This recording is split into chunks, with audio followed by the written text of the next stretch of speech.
أعوذ بالله من الشيطان الرجيم. بسم الله الرحمن الرحيم. ياسين والقرآن الحكيم. صدق الله العظيم. اللهم صل على محمد وعلى آل محمد كما صليت على إبراهيم وعلى آل إبراهيم إنك حميد مجيد. اللهم بارك على محمد وعلى آل محمد كما باركت على إبراهيم وعلى آل إبراهيم إنك حميد مجيد.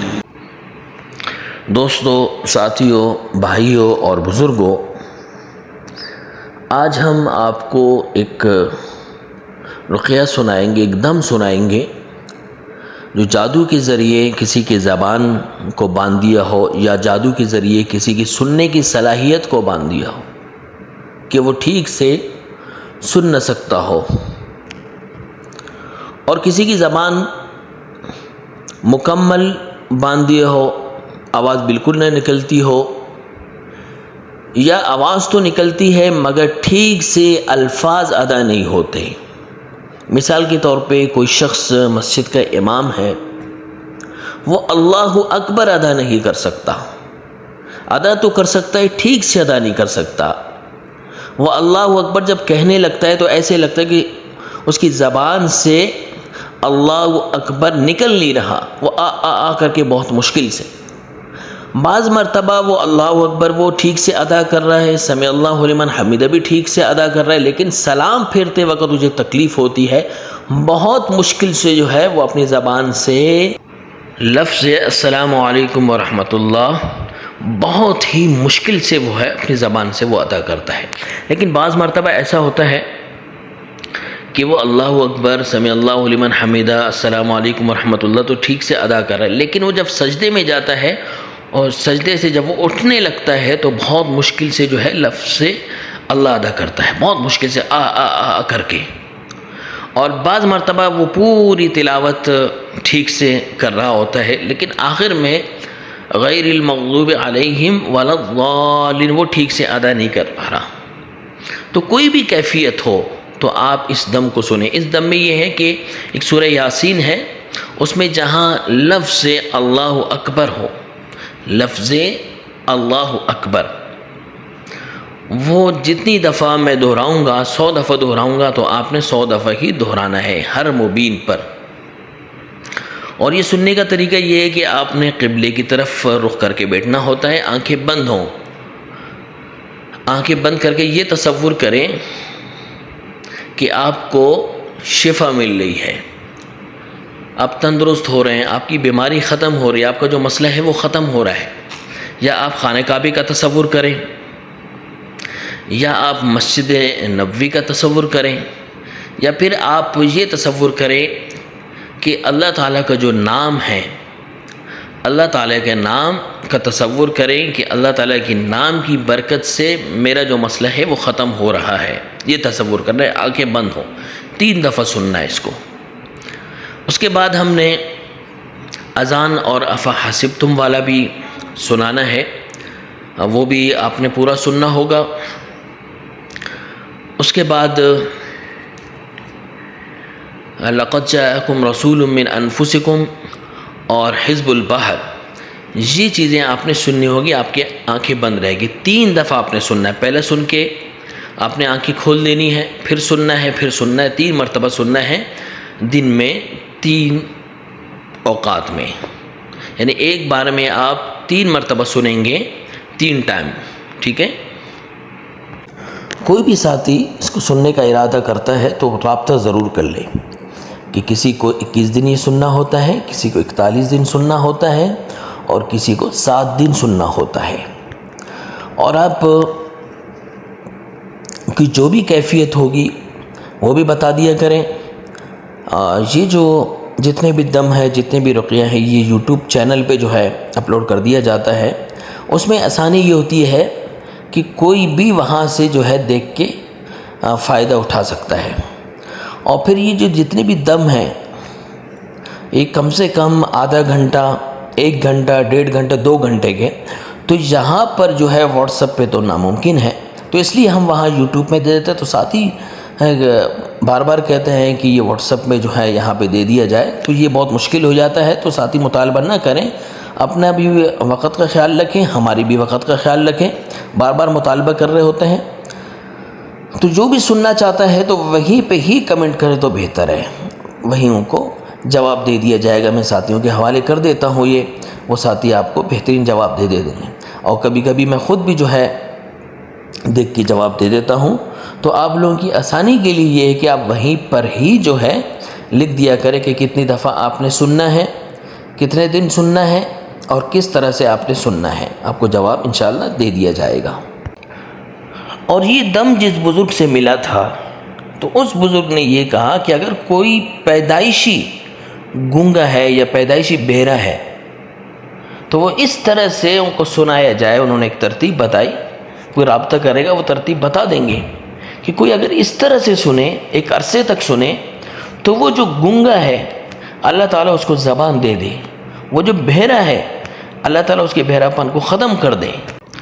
اس رقیہ کے بعد، اس دم کے بعد ہم آپ کو ایک اور دم بتائیں گے، وہ ان کے لیے ہے جن پر خطرناک سے خطرناک جادو کے ذریعے جن کی نظر کو باندھ دیا ہو، وہ دیکھ نہ سکتے ہو، ان کی دیکھنے کی صلاحیت ختم ہو گئی ہو، تو وہ انشاءاللہ اللہ تعالیٰ کے حکم سے اس دم کو جیسے ہی وہ اس ترتیب سے سنیں گے اور پڑھیں گے اس کو، تو ان کا یہ مسئلہ حل ہو جائے گا۔